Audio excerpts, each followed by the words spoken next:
You've heard my brief introduction. We'll get 15 minutes from each of these, and so please hold your questions because we know we will have a lot of them. Then we've allowed 15 minutes for the panelists to talk to each other and provoke those cross threads, and then we'll throw it open to the audience. Laura is the only one who has slides, so we'll bring her up here next, and then at that point I think we'll bring all of us up here and we can listen to each other from that point. So, Professor Kurgan, thank you.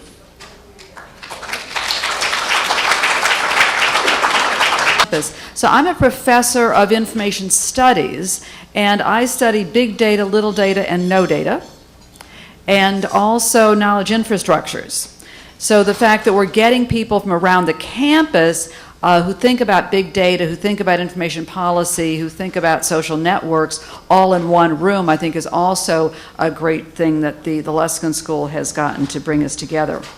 Now, big data in my world is any kind of data that you don't know what to do with. As soon as it's too big to handle, it becomes big data. So just as you can drown in a tablespoon of water in your lungs, you can drown in a megabyte of data. You can read your Twitter feed, but when it becomes Twitter that you want to mine, then it becomes big data. So think about all the things that are big data in the city. There's the social media, the phones, all the things coming off the vehicles, the location data, which we're going to hear quite a bit about today. Some people call this data exhaust, that you are throwing off as you go around all the time. And it can be used in very helpful ways. It can be used to customize your experience. It can help to prevent crime. It can help you to get you out of trouble. It can tell you if you go 3 blocks away, you will get the next bus in 5 minutes rather than waiting half an hour for the one that's broken down, that's never going to make it to the street corner that you're standing on. But the big data, particularly in the city, can also be big brother. It's a huge opportunity for surveillance, for invasion of privacy, and also we need to recognize that big data are not always better data. In fact, very often they are not better data because you've got so much of them, you don't know where they came from, you don't know how to trust them, you don't know what inferences were made. It might look like a big data, but in fact it's very small points of data with huge gaps and all kinds of imputations and inferences in between to make them look like bigger data than they really are.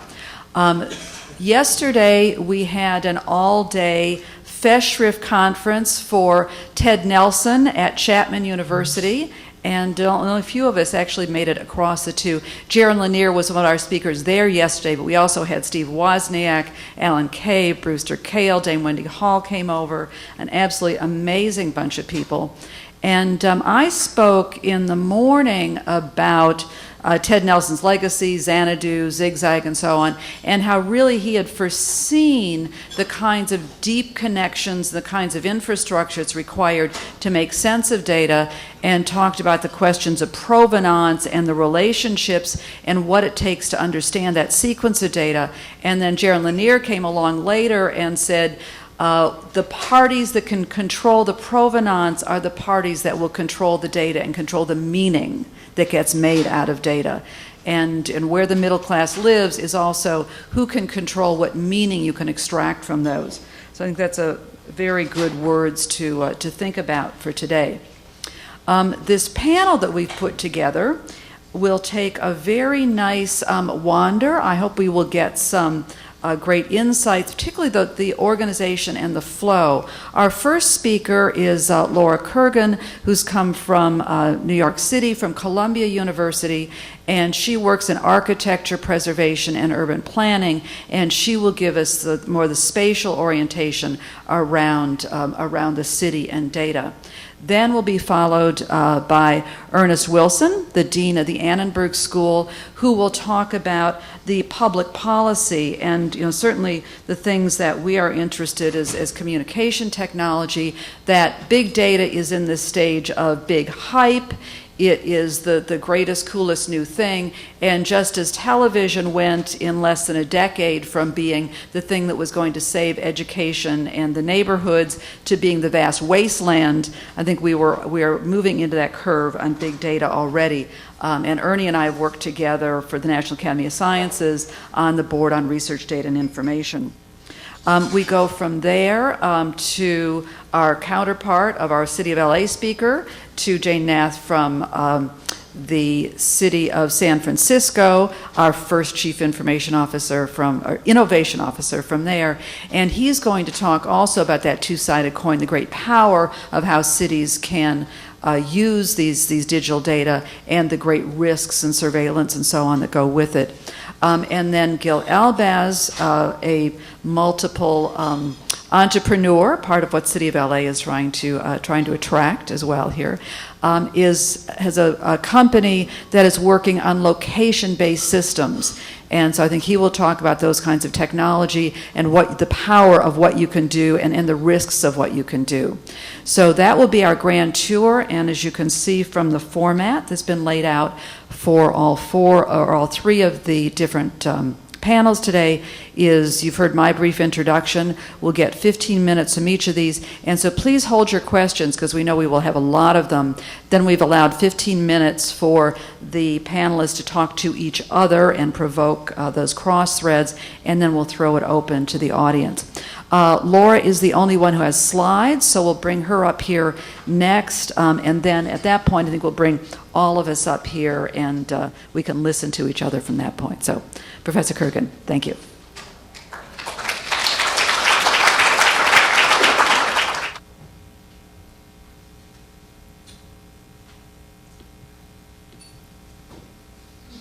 Oh, I hate doing this, sorry. Oops. Wait.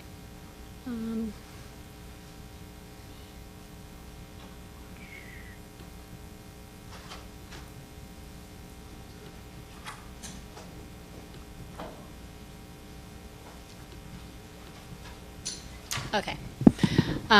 So thanks for the invitation. This seems to be, I'm really looking forward to seeing how the day unfolds. And I'm showing slides because I can only give lectures talking by way of examples. I run a lab at the School of Columbia in the School of Architecture, Planning, Preservation, which has been around since 2004, and I started it. We have a number of projects going on in the lab now based on oil mapping, oil shipping mapping, information science through the library. We're doing a lot of work with library catalogs, doing projects on neuroscience. So really across the spectrum of the university and really through collaborations. And I'm going to show you a brand new project today, and one of the first projects we did in the lab, and then something about climate change as well. So I'm going to start off by reading the first couple of pages, just so that I can economize on time, okay? So spatial information design is the name we've given to a set of tactics and strategies for working with vast quantities of statistical and other data available about contemporary cities, society, and culture. We are based in an architecture school, so we are given a certain privilege to information about geography and physical space, but that's not all that we do.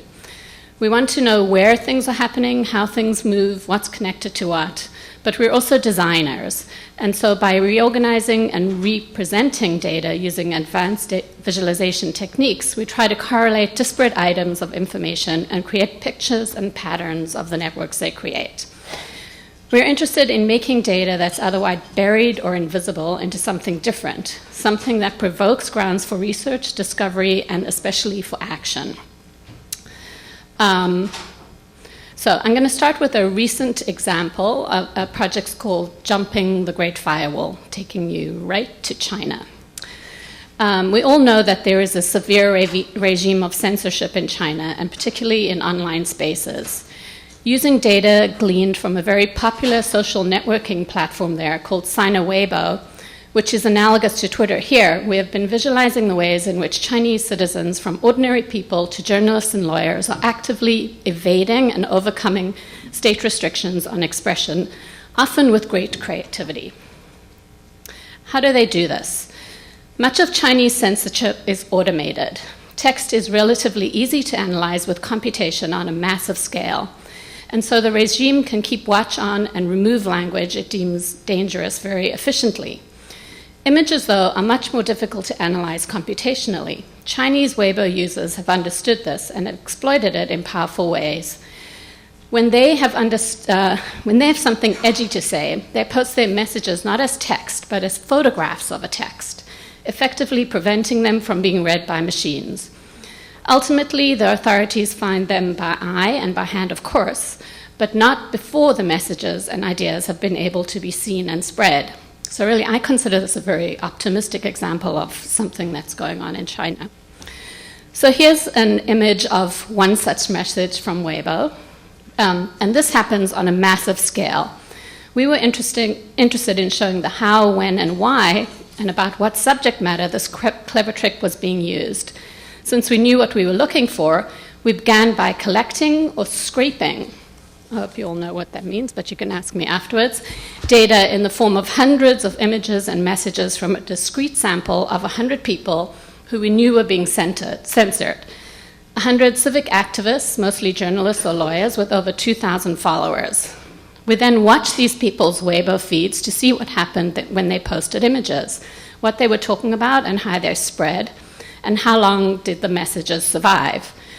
We automatically downloaded all their posted images from Weibo and then checked back in every 15 seconds to see whether the message was still there. Then, to visualize this phenomenon, we created an interface for exploring images we collected in tracking their fates. We also anonymized all the posts. We wanted to dramatize both the restrictive nature of Chinese government policy and the proactive creativity of Chinese citizens to make visible what the taboo topics were and what people were saying about them. We were also interested in showing how the messages spread, how they were copied, retweeted, as it were, and multiplied. We created a timeline graphic which curated the deleted posts in a way that allows us to see which images were retweeted most frequently, how long they survive, and what their subject matter is. So the short fat arrow here shows us that the posted image was retweeted many times and deleted in a short amount of time. The longer arrow shows a smaller number of retweets and a longer time taken for the post to be deleted. So if you were online, you would be able to scroll through the graph and find out the most dynamic images, the ones that spread and were removed the most quickly, and were all posted in that time period by the same person. Okay, so that's what it looked like. Then the next phase of the project was in collaboration with the online investigative data journalist team at ProPublica. Do you all know what ProPublica is? Okay, good. Including one of the journalism students who was on our team, we translated a 2-week sample of 500 images and found that the topics of the image messages could be organized into 10 general categories. Between July 21st and August 4th, 2013, we collected a total of 7,972 posts, of which 1,710 had been deleted. Of the deleted posts, we identified at least 557 that were definitely deleted by censors. In the postings, and remember that we were tracking people we already knew were activists of one sort or another, the most prevalent categories of the censored postings were what we called political speech. So you can see over here the 10 categories that were the most prevalent. With political speech and long-form text, i.e. the postings that exceed 140-character limit that Weibo shares with Twitter. You can see here that in a 2-week sample from 100 people we tracked, we found that 24% of the posts were long Weibo texts, 100 or 136 posts. 10% of the posts were about Bo Xilai, and the story about him actually broke during that 2-week period. We know that these messages spread widely, but we don't know, though, because it is in this project we tracked only a sample of dissidents, about the fates of the retweeted messages as they spread. So I think it's safe to assume that these messages are actively still frustrating the censors. So we drew a number of conclusions about all this. First, we confirmed that was our test, the test of concept, that the practice exists, it is widespread, and it's effective. Second, we mapped the topics in the flow of dissident communication and highlighted both the censorship regime and the efforts to circumvent it. And third, we drew the ironic lesson that censorship does not simply make information disappear, and this is the great aspect of it. It leaves traces and produces effects, and it can itself become a source of information. The censors effectively mapped themselves and left us to draw out the details, and we can still keep going with it. So this has been a pilot project for us, and we're now working with a much larger sample of users in collaboration with a human rights organization. And I think in about a month you'll be able to see that. Okay, so I'm going to quickly show you one of the first and I think the most well-known projects that the lab has done.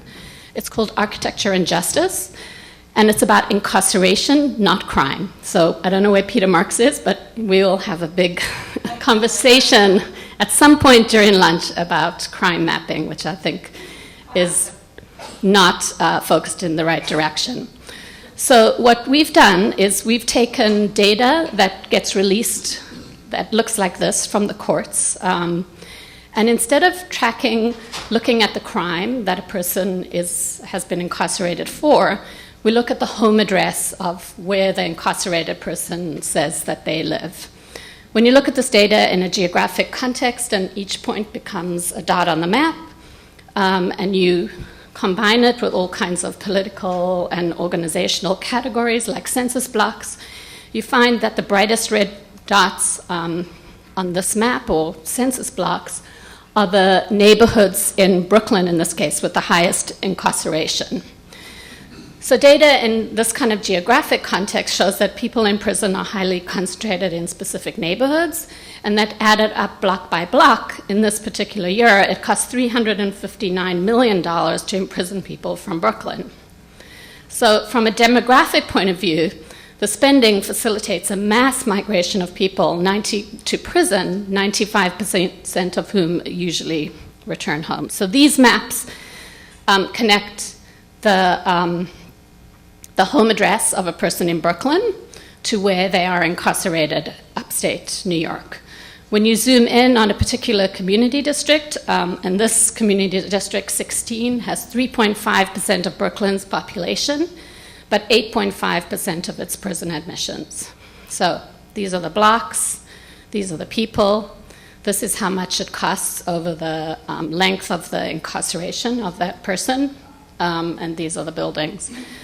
So in those 11 blocks, it cost $11 million to incarcerate people from these 11 blocks of Brooklyn, and we called these million-dollar blocks. On a financial scale, the prison is becoming the predominant governing institution in the neighborhood, but the money is going elsewhere. After we made these very provocative rhetorical maps, we've actually made a justice atlas with data from 25 states. California has not released its data. And there's very good reasons why. We can hazard a few guesses. We've run scenario planning workshops around all kinds of data-informed maps. We've worked with community groups called the Brownsville Partnership. But what I'm most proud of right now is that we did work with the Department of Probation in New York City. They happened to be a very enlightened probation commissioner at the time, Vinny Schiraldi. He released the data to us, and we used the data to navigate to certain parts of the city, which allowed us to actually locate neighborhood-based probation officers rather than the ones which, and this is a Jay-Z quote, in places like Marcy, Brooklyn, there are people who know the ins and outs of government bureaucracies, police procedures and sentencing guidelines who spend half of their lives in dirty waiting rooms on plastic chairs, waiting for someone to call their name. But for all this involvement, the government might as well be the weather, because a lot of us don't think we have anything to do with it. We don't believe we have any control over this or anything else that controls us. This is the kind of room that Jay-Z waited in. We did a lot of analysis of these kinds of rooms across the city. This is what we call urban infrastructure. There are 20 of these waiting rooms across the city of New York. And we propose to not only change these waiting rooms, but to relocate them. And through a participatory design exercise, really, with the Department of Probation, with incarcerated individuals, formerly incarcerated individuals, with people on probation, all kinds of city folks. And this was through the Mayor's Office of Operations, which, I don't know, might be some form of innovation in New York City. We actually then undertook a project to renovate these rooms, and they now look like this, and they're also a lot of neighborhood-based institutions. So how much time do I have? About a minute. Okay, so I'm very quickly going to go to another project, which is about climate change and big data sets, but about really exhibiting them in a more artistic way. This was a very large collaboration. Former professor at UCLA, who's now at Columbia, Mark Hansen, also collaborated on this, in case you know him. So there were 6 scenes, and this is all about people now living in cities. You know, the famous statistic that Dean Gillian told us about at the beginning. And I'll just show you a little bit of this. Where's the sound?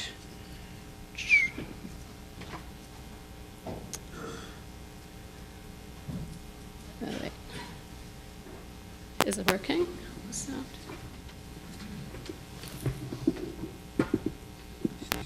Yeah, okay. Okay, actually, you know what I'm going to do? Just because there's no more time, I'll just show.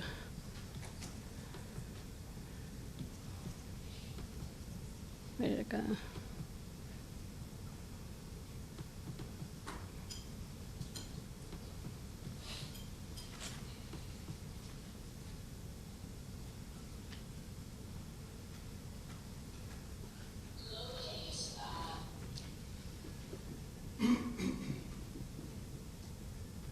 So, is it moving?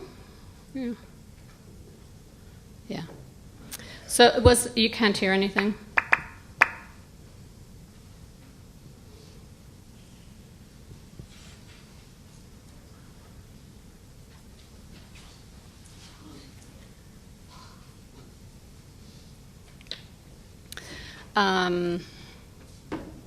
Sorry about this. Okay, so it was basically a narrative description which curated about 6 or actually tons and tons of data sets about climate change in relation to human population moving around the world.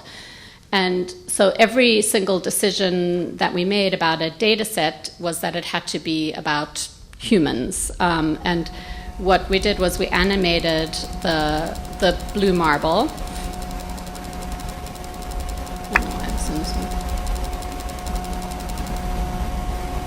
Okay, you know what we can do? We can show this at lunchtime if people want to watch it. It's a 10-minute video.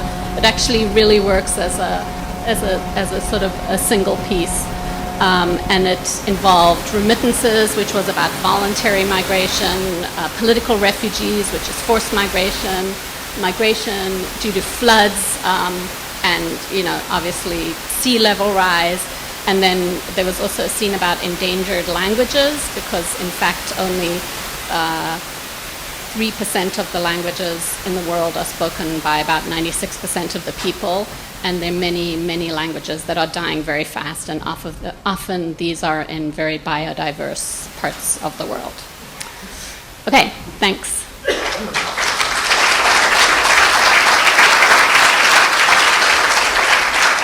Engage in a little bit of, well, let me say first an overview.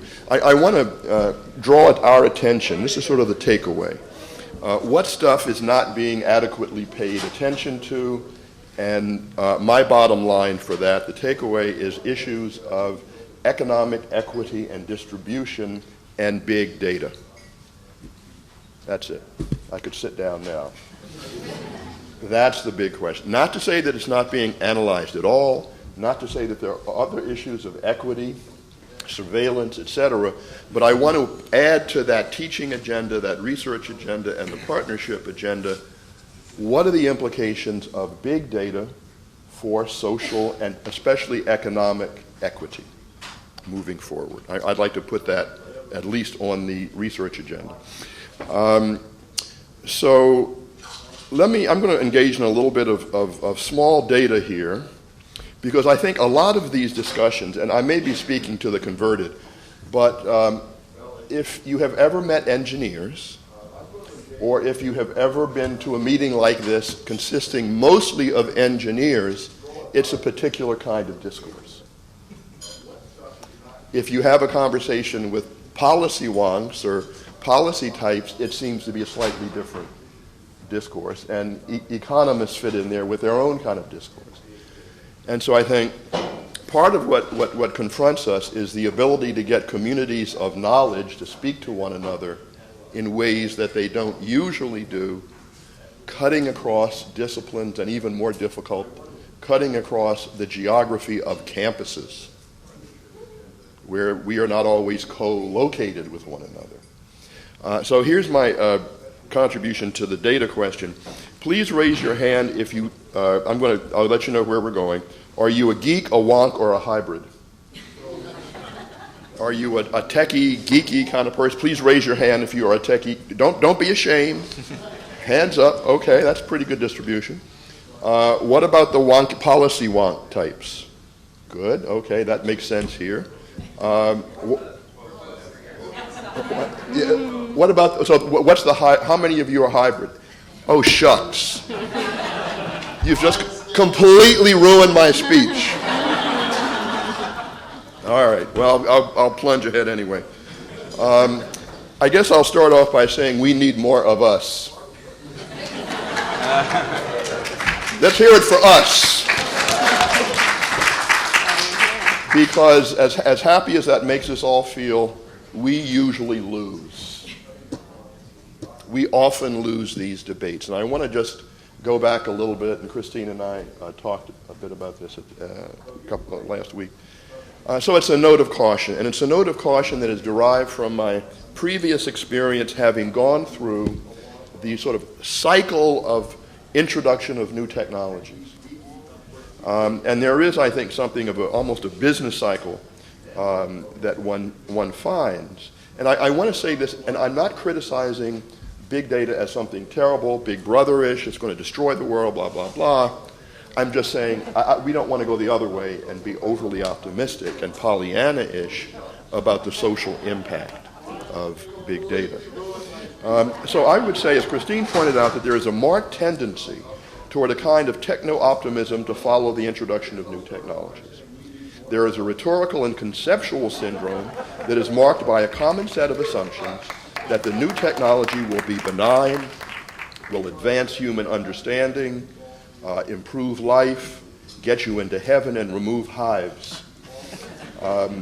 There is often a great deal of enthusiasm for the introduction of new technologies. There is also the assumption, which one can find explicitly stated in multiple literatures, that the new invention produces a rising tide that lifts all boats, and sometimes it is assumed that the rising tide lifts all boats equally, which is, I think, an important distinction. This is sometimes accompanied by attitudes of the techno-optimists that those who question the potential universal contribution is somewhat like the proverbial skunk at the garden party. If you are a hybrid person, you know what I mean, because hybrid people tend to get criticized from both sides if they're doing their job. So I want to remember back to the early days of the discourse around the internet, the mid-90s. I remember at the second Harvard Conference on Internet and Society in Sanders Theater, I remember distinctly producing frowns and the occasional rebuke for pointing out the potential costs and downside that the internet might bring. There was a fair amount of grouchiness on the part of my very dear friends. We've made up since then. But it did produce a kind of grouchiness. About a decade later, I co-authored an article with an engineering colleague at CMU, Rahul Tongia, entitled Turning Metcalfes Law on Its Head. As you know, Metcalfes Law says that the value of a network is equivalent to the square of the number of nodes in the network. Very important law, has contributed to the development of sort of a distributed internet-based society that we live in. But I wanted to ask the other question, which is, what are the costs of not being included in a network? And my engineering friends took the lead on this, and we looked at the costs really go up exponentially. As more and more people are included in a network, those who are excluded, the cost for them grows higher and higher and higher very, very, very quickly. Because as jobs are posted, health, etc., then they lose a lot. But in some ways, in terms of sociology of knowledge, what was especially interesting is that the number of articles that looked at the costs of internet exclusion relative to the benefits of internet inclusion, very, very few articles on the exclusion part. Very, very few articles on the cost of it. Metcalfes Law was much more interesting. Now, the parallel here is obvious, but let me just draw a couple of other things very quickly. One is social media. If you, and here, by the way, I'm talking not just about the scholarly discourse, although the scholarly discourse does demonstrate this. It's also what you read in USA Today and Time Magazine, even The Economist, the LA Times, etc. And so as we think about our roles not only as scholars, but also as public intellectuals who engage with a broader discourse among policymakers and among citizens and NGOs and government, etc., then I think these questions of the early framing of a topic is especially important, and especially important where it involves the technologies like the ones we're talking about. So in some ways, I want to argue, and I'll just mention it and assert it, I can't demonstrate it in the short time I have, is that we're in a similar cycle in social media broadly considered. Not everyone claims this, but I think in the popular media, certainly at the beginning, we were looking at the social media, at the very, very positive things it can do. Eventually, as the product cycle or as the intellectual discourse changes a bit, then the awareness of the costs, economic costs, educational costs, begin to increase. Again, not just in terms of absolutes, but in terms of relative benefits. Let me just give you a little example from the social media stuff. For a while, there was a great deal of enthusiasm when data emerged that the early adopters were still adopting and they were still doing great stuff. But younger African American and Hispanic males were overrepresented on Twitter and other mobile applications, which was in some ways evidence that the digital divide had been substantially reduced. But Esther Hiragatai at Northwestern and others have done some very interesting work to look at the consumption uses, or let's say the uses of those technologies. And it turns out working class folks, lower middle class folks, tend to use these things as consumption items. And the more middle class you are, and the more educated you are, you use these technology to build up your own social and intellectual capital by designing apps, for example, not just looking at the Lakers, not just looking at or talking about Beyonce on your Twitter feed. Maybe it's more like the information that we saw in the other slide. So again, I think we're seeing that in social media. The STEM discourse, I was in Washington last night, very interesting set of panels, people from all over government and universities. We're talking about the importance of STEM knowledge. Lord knows that's important. The White House had a conference on that 2 months ago. That's something moving in the right direction of trying to bring the equity issues together with the efficiency issues. And one could go on and on and on. What I want to end with in the question of who owns the digital city. For those of us who really pay attention to the broad context within which technologies emerge, you know the following fact very well. So I would paraphrase who owns the digital city. I would paraphrase that who owns the non-digital city. We are operating now as scholars, as intellectuals, as public intellectuals, as policymakers, in an environment in which the economic inequality is at its highest rate since the 1920s. It's quite startling. I mean, there's a wonderful new book, as some of you know, that's just been done by a French author, French intellectual, about capital in the 21st century. It's essentially a big data exercise. I mean, that is what he drew upon. But he asked smart questions about the distributional implications of new technologies, trade, etc. And that's sort of what I'm asking us to do, is let's put the issue of economic distribution at the center of our analysis and our relationship with our partners. Finally, 2 minutes, something like that? Okay, 2.5 minutes, okay. So what does this mean for big data? I'm not sure.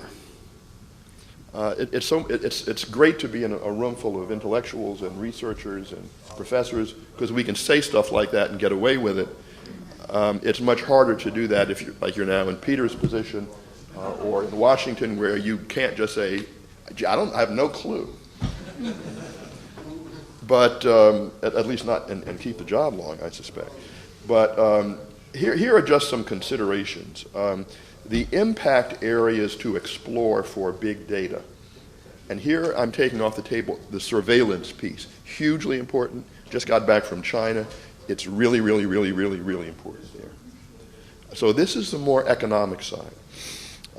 It seems to me there are first-order consequences that might result from the interactivity between big data sets, big data however defined, and the individual. That's the first-order consequence. How does that happen? How do people absorb big data? What are the competencies that they have to interpret it, to access it, to create it, and to criticize it? And that's an individual level thing. Secondly, second-order consequences would occur at the level of organizations, at the meso level, not at the micro level. How are big data being handled by public institutions, private institutions, et cetera, in ways that either advance or retard greater equity? And then the third level, third-order consequence would be at the very macro level. In conclusion, I just want to point out to a couple of things that are happening. This is a mini humble brag, but it's actually more of an appeal for collaboration, because the Annenberg School and your counterparts at USC at the Price School will be having a conference in November on pretty much these same kind of issues. And we're lucky at the Annenberg School because, as here, it's an opportunity for me and Francois Barr, and other colleagues, to bring the perspective of communication and journalism to the big data question. And so I think our sweet spot, for those of us in this room, many of whom are hybrids, but if you're in this room almost by definition, you're sort of a hybrid, that it's really public policy students, public policy professors and researchers, and communication professors and journalism professors, because we do bring a perspective of information in the public interest that is professionally drilled into us from the first day of graduate school, professional school, or at least it should be. So I think that the perspective of communication and public policy represents a wonderful coming together of these fields, because at the end of the day, it's not about just the data. Data are dumb. People are smart. And so when one thinks about big data, what questions are you asking of the data? How are those questions oriented? From what paradigmatic perspective are you bringing those questions? And so therefore the issues, the skills I think most important for my students is, can you think 360 degrees? Are you good at pattern recognition, minimal number of dots, maximum amount of pattern? Are you empathetic with other communities? Can you talk across cultures, where cultures include the culture of engineers and business folks and social scientists? So let me close with, again, congratulations on this conference. I think it's hugely important. I propose that the dean spend a great deal of money acting as the central node to bring together everybody in LA, at least in LA and then the world, who is interested in these hybrid kinds of questions. So I look forward to the dean spending all that money on this issue. Thank you very much. How are those questions oriented? From what paradigmatic perspective are you bringing those questions? And so therefore the issues, the skills I think most important for my students is, can you think 360 degrees? Are you good at pattern recognition, minimal number of dots, maximum amount of pattern? Are you empathetic with other communities? Can you talk across cultures, where cultures include the culture of engineers and business folks and social scientists? So let me close with, again, congratulations on this conference. I think it's hugely important. I propose that the dean spend a great deal of money acting as the central node to bring together everybody in LA, at least in LA and then the world, who is interested in these hybrid kinds of questions. So I look forward to the dean spending all that money on this issue. Thank you very much. My name is Nath. I'm the mayor's chief innovation officer. As Peter mentioned, I'm the first of its kind in the country, and I really think that recognizes our mayor's vision and leadership in the area. Now we have nearly 24 cities and states that have created similar positions throughout the country. And I think it speaks to the importance of trying to think about the role of government and how we need to change that. I'll give you a little bit of thinking about the work that we do, because often people don't know what a chief innovation officer does or what somebody in that role would do. And I think it's still emerging. It's still very new for public sector. But from my standpoint, the work that we're doing is really sort of being a startup within government. We try out a lot of experiments, looking at sort of the lean startup methodology as sort of our guide. We iterate, we're scrappy, and so we have a strong bias towards action. And so I'll talk a little bit about the work that we've done in my office. And it's a very small office. I've got a deputy, and I've got some fellows that I work with. But I leverage sort of the broader community and the capacity that we have, and I'll talk a little bit about that more. So just a couple of examples of our work. One is around open data. We were one of the first cities to launch an open data initiative 5 years ago. Another program that we recently launched is called Entrepreneurship in Residence. The idea behind that is to bring entrepreneurs into government for 16 weeks to tackle some of the challenges and pain points that we have. And we had a tremendous response. We had nearly 200 companies apply for this program. And it's really because they recognize that there's a huge commercial opportunity. It's a $150 billion market just for IT. But they also see the value of using their energy and time to solving civic and social problems. So we had a huge number of responses, and from that we selected 6 companies to spend 16 weeks with us. And it's around public safety, public health, urban planning, many different areas of our government, and we'll be doing sort of sharing a demo day of all the results of that activity. The last example I want to give you of our work is something called the Mayor's Innovation Fellowship Program, which we launched with the White House a couple of years back. And the idea behind that is, let's bring in the best and brightest from other sectors to spend 1 year in government, tackling those challenges, bringing their ideas in, and really, sort of creating a broader partnership with other sectors. So if you look at all three of those examples, I think the common thread is harnessing the capacity of our community to do good things. So whether it's the entrepreneurial community, whether it's executives, or it's civic hackers trying to create new applications and tools, it's sort of saying, hey, we're all in this together. How do we work together on solving these grand challenges that we face? So I want to turn a little bit now towards data. And when you think about government and data, I think two things come to mind. On one hand is the conversation we're having right now around digital cities and how we can improve the lives of citizens and our cities and becoming more responsive and more efficient.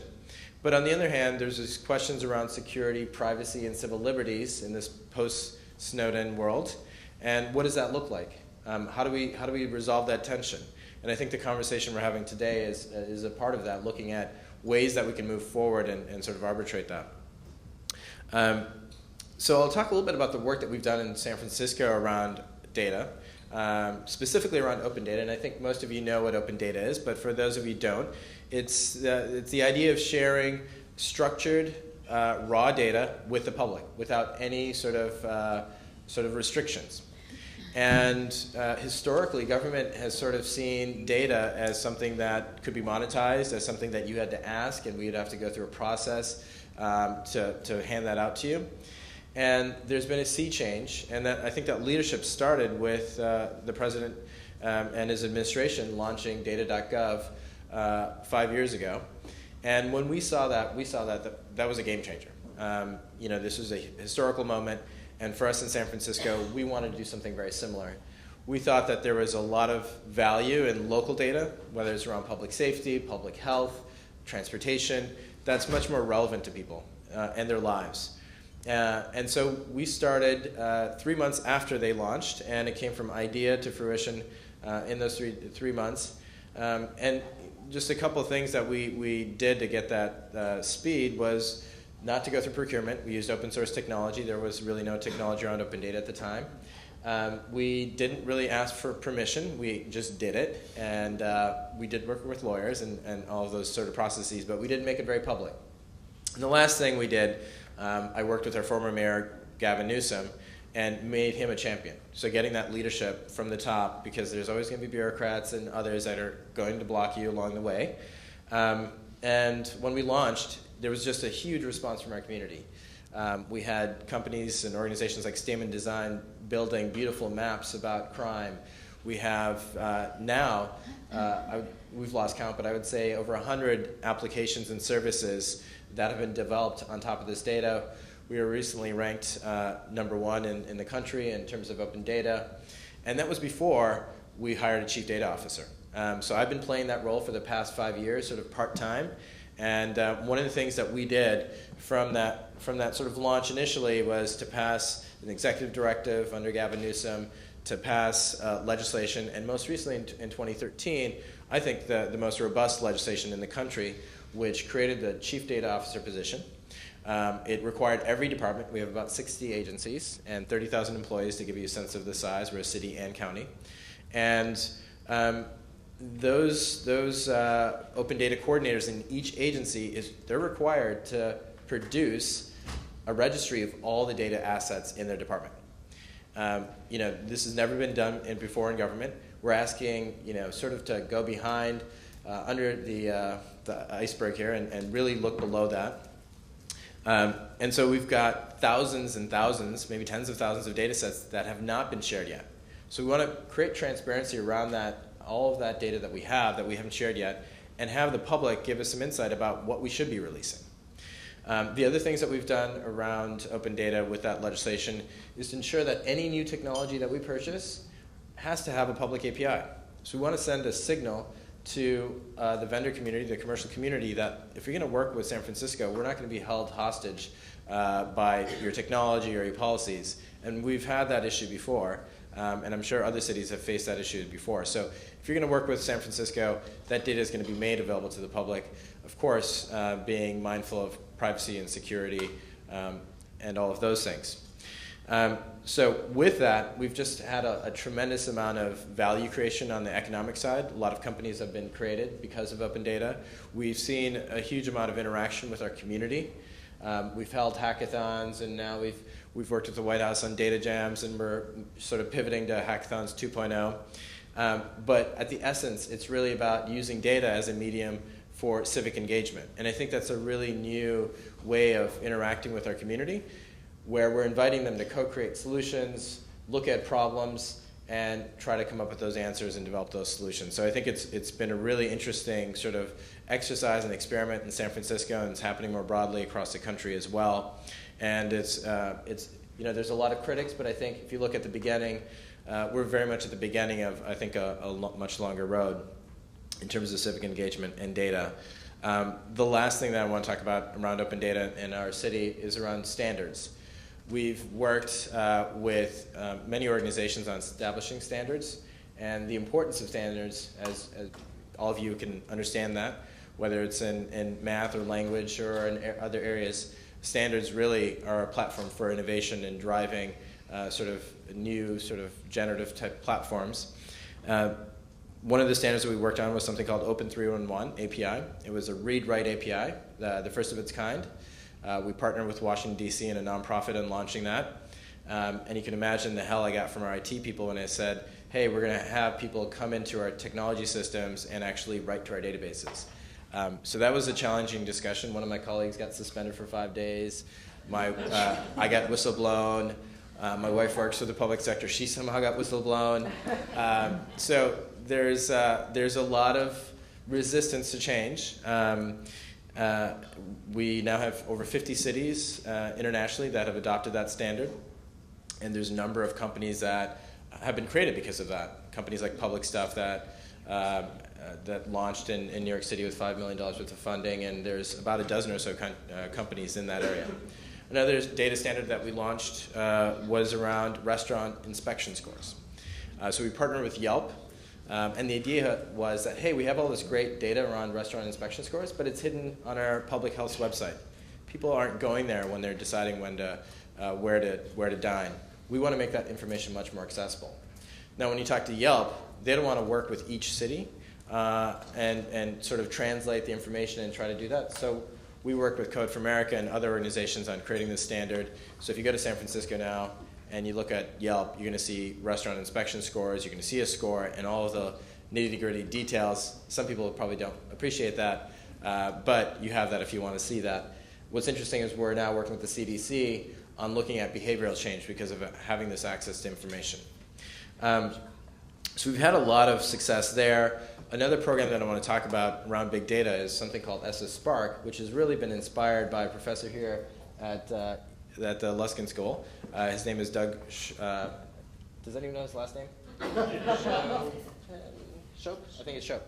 Doug Shope. Shope. Thank you.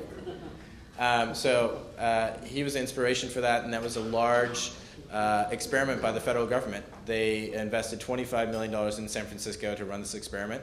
We have sensors in about half of our parking locations, street parking, and those sensors inform us if there's actually a vehicle or not on top of that spot. But the reason we have that is to have the goal of having at least one open parking spot per block face to reduce sort of the circling that happens, et cetera. And we do that by demand-based pricing. So if there's a lot of demand, we'll increase the pricing. If there's less demand, we'll reduce that pricing. And so the preliminary data, and it is open data, so people can actually do studies on it. New York Times did a study on that. And I believe they're actually partnering with UCLA on doing the analysis on that work. My hope is that it is fruitful and that it has had a positive effect, and that we'll see more of these experiments happening throughout the country. So those are a lot of the positive things that are happening around data in cities. But I also think that there's that flip side that I had mentioned before. In San Francisco, we do have some surveillance happening. And when you think about London and you think about China, that's one end of the spectrum. But we've had a long discourse about surveillance in our city, and what that's done is sort of created a lot of rules and policies about what the public safety folks can get access to. So they have to get a warrant to actually get access to the footage. So we've ensured that there is sort of safeguards around this information, and I think that speaks to, where we go next as cities and society around data and the issues around civil liberties and security and privacy. There's this tension. You've got this huge value proposition around big data, and then you've got these challenges. And how do we negotiate that? And my suggestion is to look at standards, ensuring that this information is transparent and accessible to consumers, and really putting policy work around this area so that it's not something that is done behind the scenes. It needs to be in the forefront. So you as a consumer of that information, or you as a provider of that information, you're aware of who has access to that information, who's using that information. Obviously easier said than done, but I think conversations like the one we're having today, it's a good start. And with that, thank you.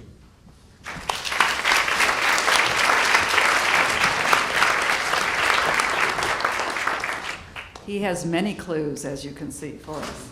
Our last speaker, Gill Elbaz, multiple serial entrepreneur who's actually building these technologies. I think it's a very nice arc that we put together. So, Gill, please.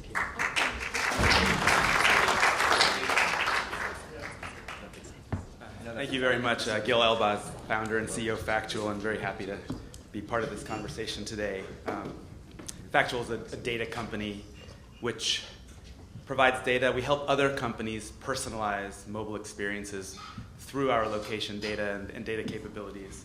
I wanted to talk a little bit today, I'm definitely on the geek side and not the wonk side, and I want to talk more about the data and data management and the challenges. I'm thinking about data all the time. I'm thinking about it as I'm driving throughout LA. I'm thinking about it a couple months ago, driving back from Pasadena, where I had a meeting, through Forest Lawn on a long stretch of road.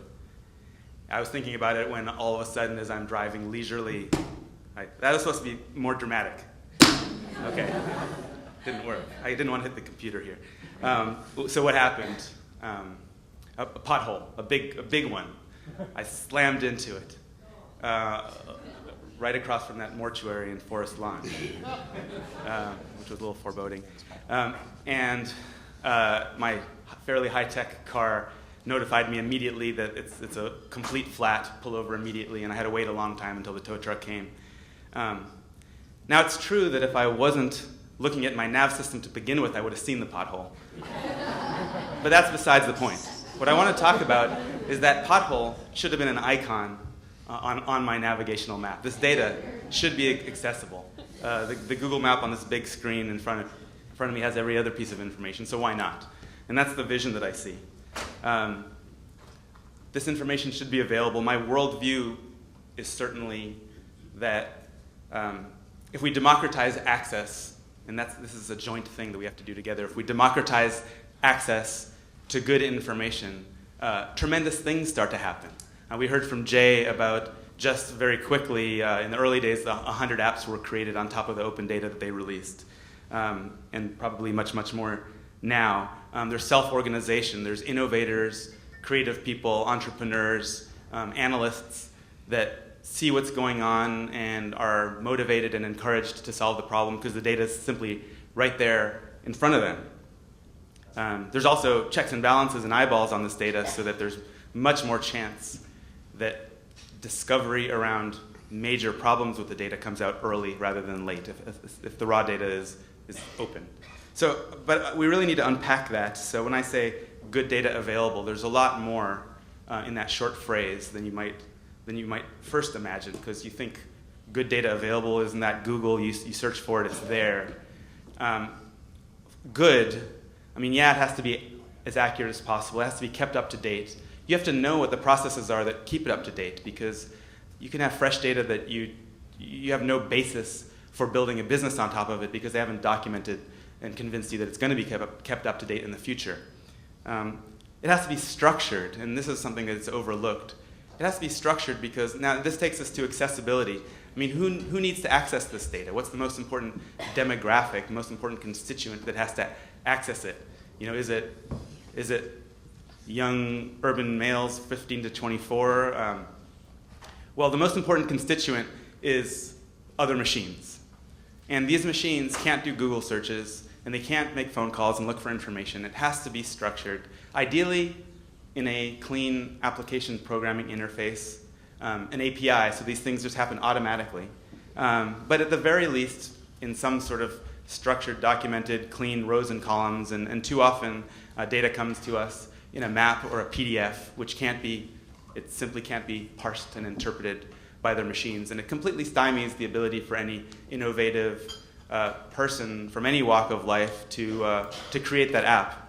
That's maybe the first step towards solving a problem. And I think one key point to make is that we have to acknowledge how hard this job is to get good information accessible. It seems easy, it takes entering things into a spreadsheet, but I've been working on Factual for quite a few years now, and I've even gained a much greater understanding of just how hard it is. I remember as a child, it's been a long time that I've been sort of this data addict or junkie, and I was graphing daily weather data and tracking it, and I think at one point I complained that it's hard because I ran out of my eraser because I was making mistakes, and this is in the late 70s, pre-spreadsheet. And I complained about how hard it is, and my mom said, well, the solution to it is you could just not track this data, you just go outside and climb a tree.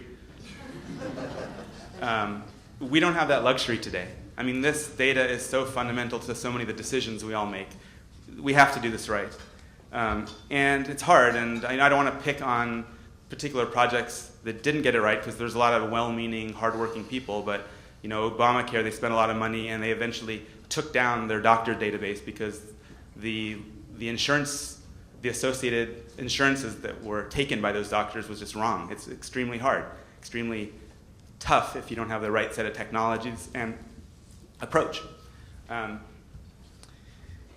That crime database, you can check back in 2009, the LA Times reported that after 6 months of this crime database that LAPD was tracking using some sort of outsourced project, 6 months later they discovered that 40% of all crimes were just simply missing because of a small, probably a one-line error in code somewhere. And again, everybody's really well-meaning, but if the approach is maps and not the raw data, and there's just not enough checks and balances where these things are discovered. The open source movement is sort of a brilliant demonstration of how openness just reduces bugs in the system, and I think that can apply to data as well. So it's very hard. I've tried to contribute in ways. When I left Google in 2007, I realized that the web data that is just there in the Google machines, in hundreds of thousands of Google machines, and you can do cool stuff with the world's data. When you leave Google, you don't have access to it. And that kind of sucks. So I thought, well, surely somebody's made a copy of the web and put it somewhere, but no, nobody had done it yet. So I founded a nonprofit called Common Crawl with an extremely simple mission, which is just make a copy of the web and give it to anybody who wants it. It makes a huge difference if you want to build your own search engine or do any other kinds of analytics on the world's information.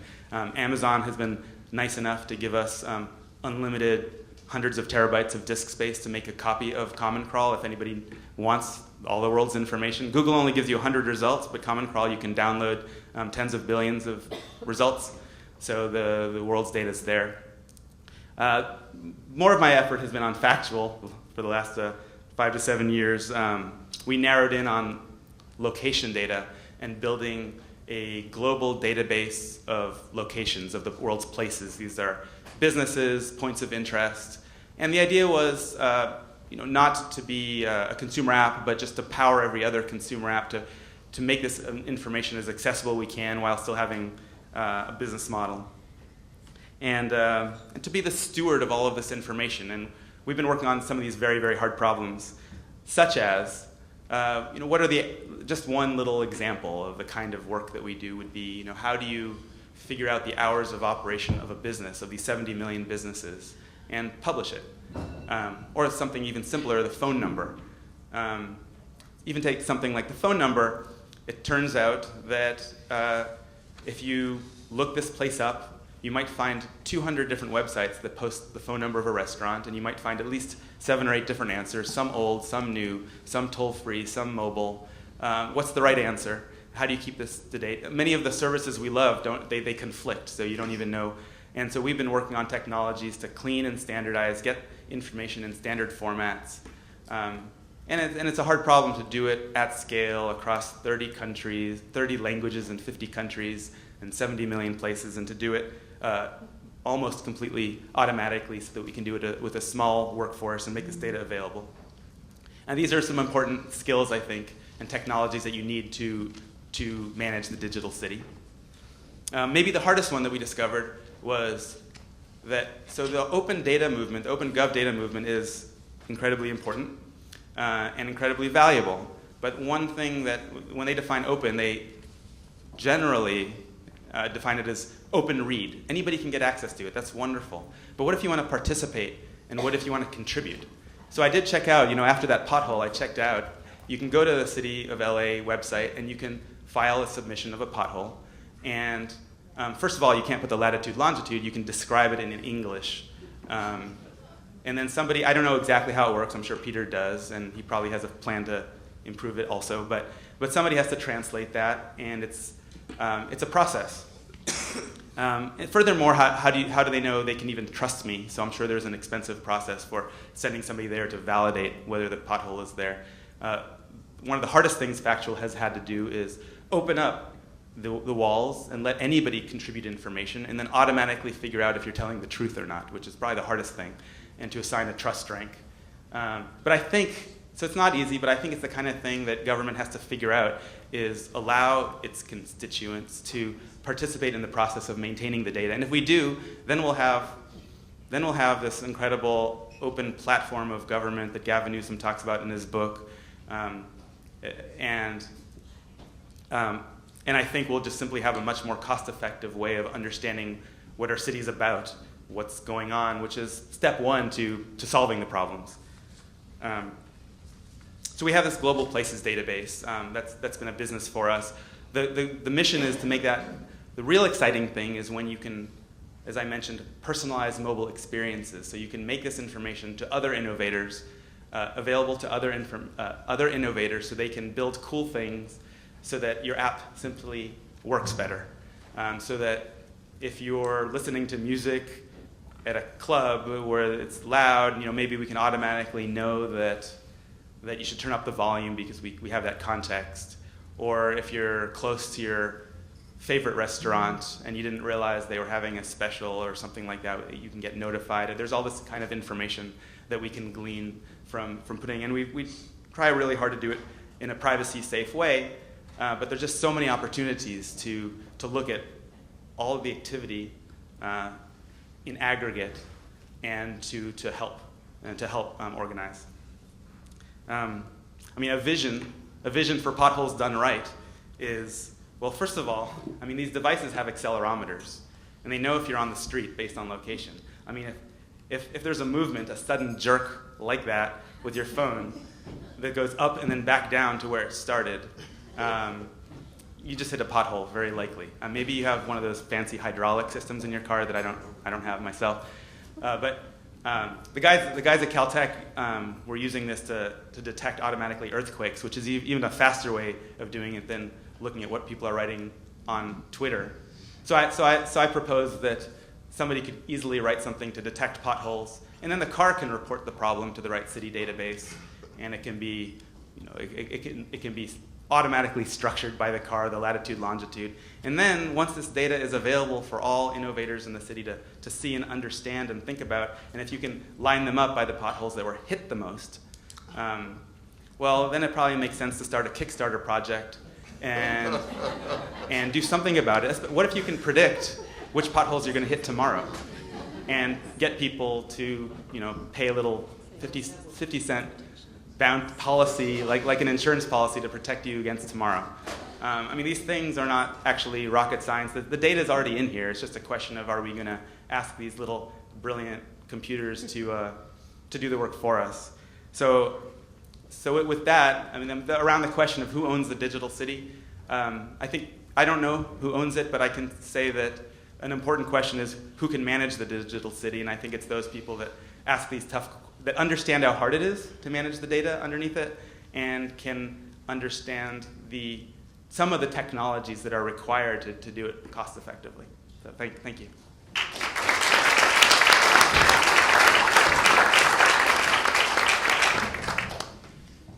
Brilliant. What a wonderful arc we have here. We started about 20 minutes late, so they've asked us to trim it back a little bit and go to about 10 minutes for the moderated part and about 10 minutes for the open Q. There we go, open Q&A. So I have, of course, a whole stack of questions which I'm going to hold back and first see what questions the panel has to ask each other. Ernie.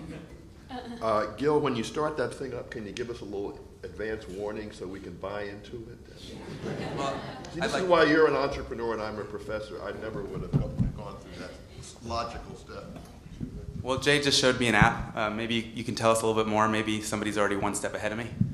So yeah, there's an app in Boston called Street Bump that does exactly what Gill was mentioning. But what I think, it speaks to the power of open data, right? And one person doesn't have to think about it. You're sort of using the collective intelligence of our communities. And so somebody in Boston, actually somebody in the New Urban Mechanics office, decided to create an application around that. So, yeah.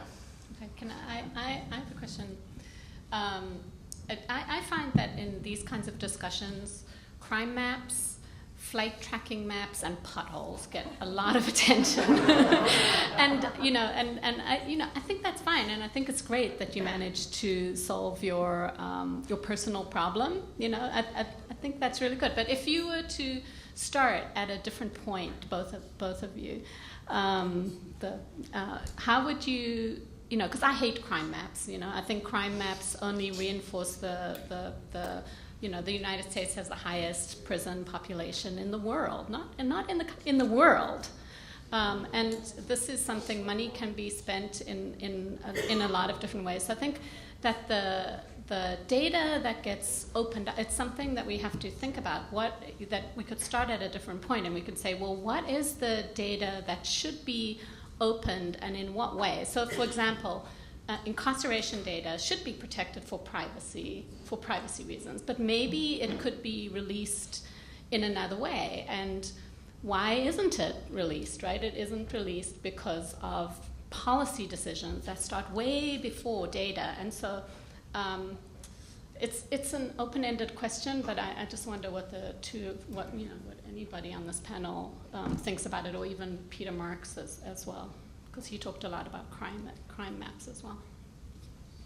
I was talking to somebody from Stamen Design. So if you go to Crime Spotting, they do just a beautiful visualization of crime data in various cities. Yeah, I'm often on panels with Mike Migursky, and we have. He's great. But I want to say is that one of his partners actually said they don't really like the maps anymore because it sort of highlights the negative aspect of society. So I found that interesting. I think to your point, people can have different interpretations of that information. If you have that data, you might find it interesting to look at where you want to locate, if you're thinking about renting a new home, or if you are, traversing through a city, what areas to avoid, or if you're thinking about public policy, why do we have so much crime broadly, right? It goes to incarceration, all of those things that you talked about. I don't think data in itself is the problem. No, well, that's why I'm asking why is it always the crime data that's released? Because it's the easiest to release because of the policies that are in place around crimes and crime mapping. Well, I don't know if it's easy to release. It's often low level crime. I don't think it's easy to release. If you look at Oakland, they fought very hard, their PD, not to release that information. And so some people had to have FOIA requests and sort of to shame them publicly to make that happen. Our own city was looking to retract homicides because they didn't want to share that information. So we were looking at sort of censoring our data ourselves because we wanted to project a certain story. And I think it's important, going back to what Gill was talking about, open source sort of methodology, a lot of eyes. Having those eyes, people brought up the fact that, hey, we're missing homicide data. This is a problem.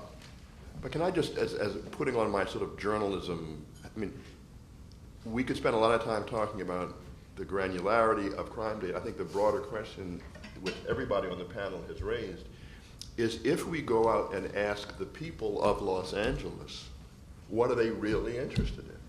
Crime might be at the top of the list, but which schools are better? Which, transportation issues, hospital issues. So again, I think this gets into how we go into the debate. If we go into the debate saying the first thing that we care about is not big data, it's big populations. What do people need? What do they want? And then we work forward from that rather than responding to the available databases. And then our priority is to release the ones that are most easily released rather than the ones that the Hispanic community or the Hmong community or the disabled community would find most helpful. And I think that's it's not the only issue, of course, but I think that's one. But Peter seems to be, I don't want to take over the front, but the guy in the back seems to be. Can I say something? Sure. So I threw in the data.lacity.org as sort of a comment at the end of what I was saying. But the reason why we're doing it is for really three different reasons. One is that we're publishing data. Sorry, I'll use this. We're publishing data in order to make it, well, frankly, we're choosing data sets from every department across the city in order for us to start the conversation here in the city of Los Angeles. We don't have a mechanism today to know what data people want. They generally seem to want data around crime and traffic and things like that. And those are certainly things that we're publishing. But in addition, data.lacity.org is a place for people to say, we like what you published, but we would like to have more of it. And then I would ask the panel, what do you see us needing to go and publish data against in order to make the city a better, safer, more livable place, and addressing not only crime, but also the effects of crime on everything, which I think is what Dr. Kurgan's point is really too. So, I mean, one comment I'll make is, there's always a challenge around opening new kinds of data. One very controversial area, Ernie mentioned school data. That was very controversial, where the LA Times was trying to publish data around rating teachers based on change in student test scores over time, which was supposed to be a good proxy for capability. And for any methodology, there's always flaws with the methodology, and it's very easy to find many counterexamples where the system just didn't work at all and unfairly rated the teacher. So the challenge, I think, is often that the innovation and goodness that comes out of releasing data, there's a lag. It takes a little while until the creative and entrepreneurial community sees it, understands it, believes that it's going to come out with regularity, and then spends the time to build on top of it, whereas it's easy to point out a set of problems that it immediately causes. So this is a challenge. I don't know how to get past this besides to keep advocating and pointing to the cases where so much value is created around open data. Yeah. One thing I'll add is that we often hear from people, we'll ask the question as a city, what data do you want to see? But they'll respond by asking us, what data do you have? And we don't know. And so that's one of the reasons we're going through that process of creating sort of a white pages of all our data sets. And I think that's something that other cities can do as well. It's an experiment. I don't know where it's going to go, but if you don't know what you have, you can't ask for it. So I think that's part of it. I think another way to ask the question is, what data do we want to collect about ourselves as citizens? And with all of us walking around with these high-powered computers, I think that curriculum. We're talking about curriculum now at the university, but I think we should start much younger, and that we can start with curriculum in elementary school, in middle school, in high school, so that kids, might, in science classes and STEM classes, could collect really useful information about the city, and with the right kind of data literacy training and education, you might come up with something we don't even know yet. And it's not so much about entrepreneurship, but it's more about education, social responsibility, closing the gaps, and all of the things that we want to do. We have to think about how we can how do we start those kinds of processes in place? So, not very articulate, but I do feel very strongly about it, that we shouldn't always start at the top, and it's not necessarily that we have to start at the bottom, but it's like some place there in the middle where I think you can really steer the discussion. Well, speaking of that, I think it's time to take some questions from our very patient audience. Wow, okay. Our professor from the policy school. Thanks for calling on me. So I'd like to ask the panel. So I want to ask the panel a question about sort of a concrete scenario for urban management with a censored city. So I had a conversation with, I think it was Siemens a number of months ago, about censoring streetlights so that you know when they go off. And so then this is a scenario where we have a digital skin for the city and the data are feeding in. And then there's some city agency where I assume someone's sitting in front of a computer or a screen and the data are coming in and we know when the streetlights are going out. Okay, so that's the data in part. Now, here's the public policy problem or the urban management problem, which is, what do you do? How do you program, what program do you use for the response? Well, a social scientist would say, Let's make it a question. yeah, so here's the question. So a social scientist would say you've got different options for this, and I want to ask the panel how you would program the response. One response would be efficiency. No, okay.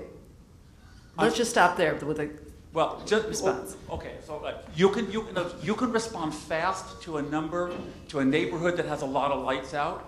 You could respond on the amount of time since a given light went out. You could respond on what you think the impact of a light out is. Point is that in social science, these are things that we know about questions of social justice or what we call the social welfare function.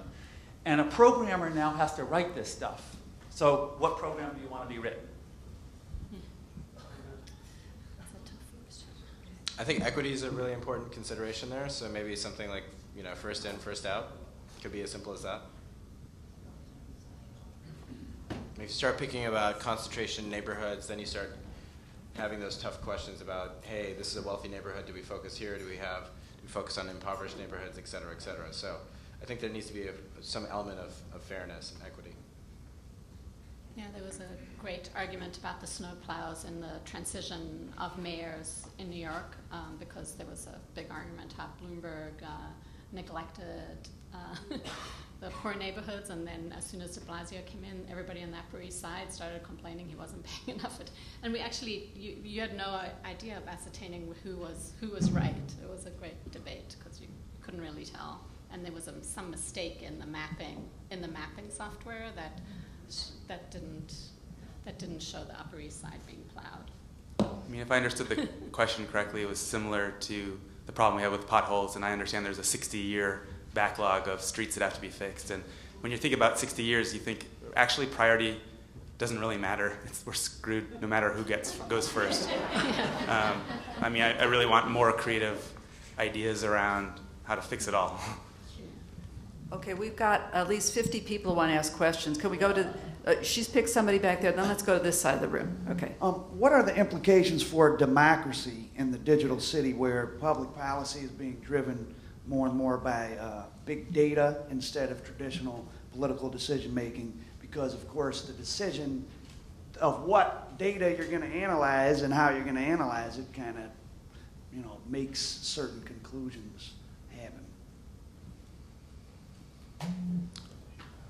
What's going to happen to democracy when decisions are just being made by data? So the question is about the distinction between automated decision-making and human decision-making with data. I think that the first, and I mean this very seriously, the first thing to do, if you look at the history of that kind of question applied to many of the other technologies, whether it's transportation or communication, is to expand these kinds of discussions so that question is brought up consistently at trade associations, professional associations, business associations, meeting of mayors, meeting of professors, because unless you start some kind of national discourse around that question, frankly, I think it'll be decided in rather narrow technological terms. You know, whatever is available and easiest to do, we'll do that because it would cost another 4 cents per transaction if we do that other thing. So that's not really sort of ducking the question, but I think you can't answer it effectively in policy terms unless you start a national debate around the issue. I would just add, I think it's a good thing. I think often policies are made based on politics, a lack of information, anecdotes. And so I think by having policies that are data-driven, I think we can reach better outcomes. And so, you know, I think, you know, as cities and government in general, we're not using enough data in policy making. Okay. One of the questions on this side? No women have been heard from. There you go. I'm just really curious to each of you, what does the digital city actually mean? Good question. Okay. That's a good question. I can start. Yeah, I think there's two aspects, and it goes way back in history, right? The maps converted the Earth into an abstract longitude, latitude, which is now so digital. There's always been some form of a digital city, and for me, it's what takes priority nowadays. I think that the digital city nowadays navigates us to succinct ways of looking at problems, and before it was always the physical city that did that. And I think there's been an interesting flip in what can you say is the prioritized space, digital or physical. I think that's a really open question nowadays. Go ahead. Yeah, you had an answer too. I was just going to say it's similar to, you know, the term smarter cities, which is often a marketing term by big companies. I think it's been maybe co-opted and has different meanings for different people. Yeah, that's all I want to say about that. I get 5 minutes to wrap up, so I'm going to hold back on that one. Okay. Yeah. Okay. Back over there. Hi. I think Ernest touched upon it about who is internet inclusive or exclusive. But what if a lot of your data creates winners and losers in terms of neighborhoods? That neighborhoods get stigmatized because of the crime bombs. Data is not neutral; it's political.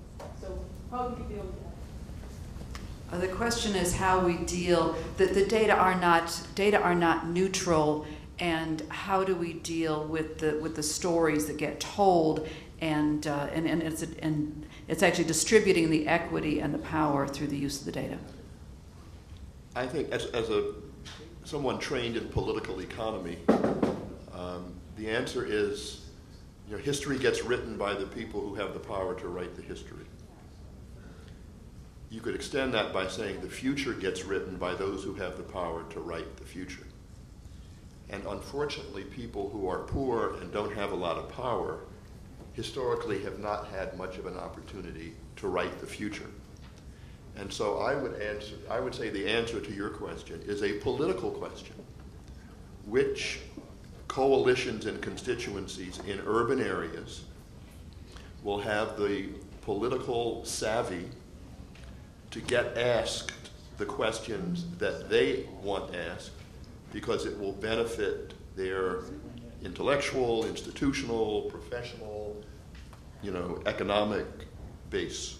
That would be my sort of response to that. I would just add that I think data is neutral. I think it's the stories that, you know, we're talking about. People will take data and sort of editorialize it, and it then goes to who's writing those stories. Data is not neutral, but but you have to show. I think it's to responsibly show the biases is what we have to do with it. No such thing as. Okay. Yeah. Greg Curtin gets the last question. I'll just bring us back down. We're assuming the digital city. What would you tell, and I love Peter's initial thing of saying digital infrastructure has to be considered part of the new infrastructure, the digital city. what would you tell the providers of that infrastructure, telecom, software providers, data providers, the folks that are building the digital infrastructure? What do they need to be doing and thinking about going into the future to meet the needs of the digital city? And that would be everybody from Google Fiber, Microsoft, Oracle, the builders of the digital infrastructure. What do they need to do? Yeah, I'll throw out one. One idea is, openness at all layers of the stack. I don't know how many dozens of years ago, when the federal government wanted to make law accessible, it gave Westlaw a contract so that so high-paid lawyers can pay, $75 or $150 an hour to access it, and that was considered good enough. But now I think Jay's working on a project around this, making law, and I've contributed to public.resource.org, which is trying to open it up. So it's simply openness at every layer and not letting a big behemoth company verticalize and silo it. I would just add that I think there's an opportunity to collaborate. The interests are aligned, right? So if you think about what cities have done, they've created, and Peter mentioned this, the permitting process. We've created artificial scarcity. If you go to San Francisco and LA, there's going to be sort of pockets where there's not access. And so why is that? We've done that artificially. The other thing I think that we need to consider is that our interests are aligned. If you think about connectivity, the mobile operators have a huge issue, capacity. We have an issue of not having broad access. Why can't we work together on trying to solve those problems? Thank you. I have 5 minutes to try to make sense of all of this and it's between me and lunch. Okay. I've been working with a large team of people at UCLA and collaborators elsewhere on scientific data for many years now, and I can tell you that almost everything you have heard today about public data and government data applies to scientific data as well. They are not structured. People don't know how to make sense of them. We find, it's not just getting it into a spreadsheet, Gill, we find spreadsheets with unlabeled rows and columns of the ways a lot of science gets done. The only metadata you might find is file names and path names. The way that data actually get made is absolutely incomprehensible a month after you've collected them in the science world, and that's certainly true because people, they do their science with the goal of getting that journal article out. And, the data are a means to an end. They are an argument. And they're evidence to support the argument you're trying to make. People do not collect data for science with reuse in mind. And similarly, people do not collect data in government or in other kinds of agencies or even in companies with reuse in mind. It's a very different mindset that runs very deep. So you're coming along later and trying to make sense out of something in ways that was never intended. And the potential for misreading, misusing, telling a very different kind of story than what those things were collected for, whether it's data or the power use out of homes or the tracking of the restaurants or whatever. And yet we always come back to what my colleague John King at University of Michigan says is data beats no data every time. When you show up at city council and you got some numbers, people love it. It's numbers, it's truth.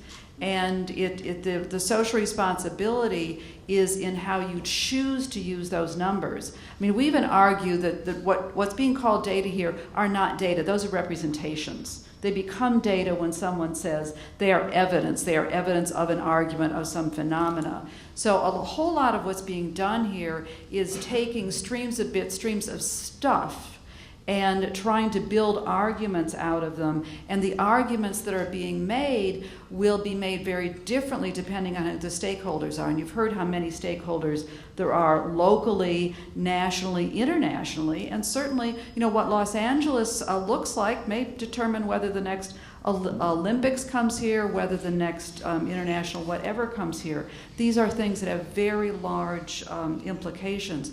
So I think it's back down to critical thinking on the part of policymakers and in how we educate our students, whether it's in public policy and computer science and engineering or in information studies.